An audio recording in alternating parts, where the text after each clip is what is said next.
आज class 12th जो English medium CBSE board first chapter है solution.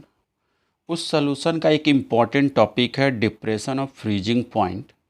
Depression of freezing point के base पर आज हम लोग क्वेश्चन एक सॉल्व करेंगे।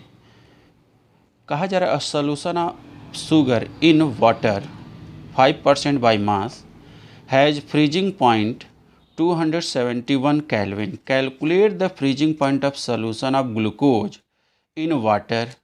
5% by mass solution is given. Freezing point of pure water is 273.15 Kelvin. अब आपके पास माइंड होना चाहिए। इस क्वेश्चन में दो क्वेश्चन पूछ लिया है, एक शुगर का मोलर डिप्रेशन कांस्टेंट और ग्लूकोज का फ्रीजिंग पॉइंट ऑफ सॉल्यूशन।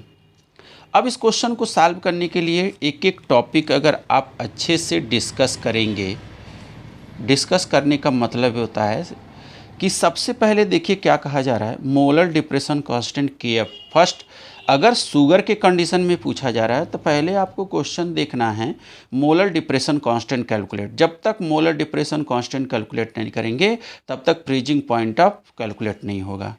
तब यहाँ देखिए 5% मास ऑफ सॉल्यूट 5% को किस में कन्वर्ट कर लेंगे, ग्राम में। मास ऑफ सॉल्वेंट 100% में से 5% मास का माइनस करेंगे, 5% आप माइनस करेंगे, माइनस करने पर 95% 90 ग्राम हो जाएगा। अब कहा जा रहा मोलर मास ऑफ सॉल्यूट, आपके पास ग्लूकोज है, शुगर है। शुगर का मॉलिक्यूलर फार्मूला होता है C12H22O11 है।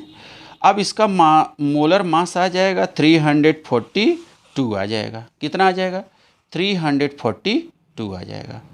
जब 342 आ जाएगा ग्राम पर मोल, तब हमको कैलकुलेट करना है depression of freezing point is equal to freezing point of solvent minus freezing point of solution. ठीक है, तो क्वेश्चन में 273.15 माइनस 271 तो हो जाएगा डेल्टा टीएफ की वैल्यू का 2.15। ठीक है, केल्विन। अब इसके आगे देखिए, इसके आगे देखा जा रहा है क्वेश्चन को, फार्मूला देखिए क्या लिखा जाएगा। फार्मूला आपके पास आ गया delta T F is equal to 1000 के एफ इंटू स्मॉल डब्ल्यू अपन small M into capital W. क्या कैलकुलेट करना, के एफ। के एफ जब आप कैलकुलेट करोगे तो K F is equal to delta T F into molar mass of solute into mass of solvent अपन 1000 मास ऑफ सॉल्यूट। ये वैल्यू 342, 95 और 2.15 1005। इसका मल्टीप्लाई करेंगे 69853.5 और इसका मल्टीप्लाई 5000। इसको जब आप डिवाइड करोगे तो आ जाएगा 13.970 केल्विन किलोग्राम पर मोल। जब केल्विन किलोग्राम पर मोल आ गया तो हमको फर्स्ट कंडीशन में शुगर के कंडीशन पे हमको के एफ की वैल्यू कैलकुलेट करना है। अब हमको depression of freezing point glucose के कंडीशन पे सॉल्व करना है। तो यहाँ देखिए freezing point of solution of glucose. तब यहाँ डेल्टा टीएफ कैलकुलेट नहीं करेंगे तब तक फ्रीजिंग पॉइंट ऑफ सॉल्यूशन आपका कैलकुलेट नहीं होगा। अब यहाँ पर देखिए आ गया delta TF is equal to question mark, small W 5 gram, capital W 95 gram. Glucose है, ठीक है, ग्लूकोज है तो ग्लूकोज का फार्मूला होता है C6H12O6। कार्बन का मास कितना होता है, ठीक है, कार्बन का मास कितना होता है 12 इंटू 6 प्लस 1 इंटू 2। एक ऑक्सीजन का मास होता है 16। तो 12 छक 72 हो गया, 12 कम 12, 16 छक 96। जोड़ेंगे तो आ जाएगा 180। कितना आ जाएगा, 180 आ जाएगा। कितना आएगा, 180 आ जाएगा।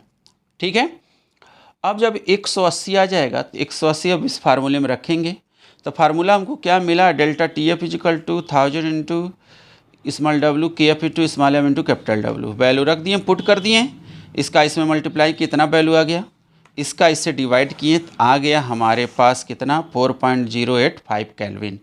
अब फ्रीजिंग पॉइंट ऑफ सॉल्यूशन में freezing point of solution is equal to होता है, ठीक है, 273.15 माइनस डेल्टा टी एफ की वैल्यू उतना है, माइनस किया गया है तो इसकी वैल्यू आ गया है 269.065 केल्विन।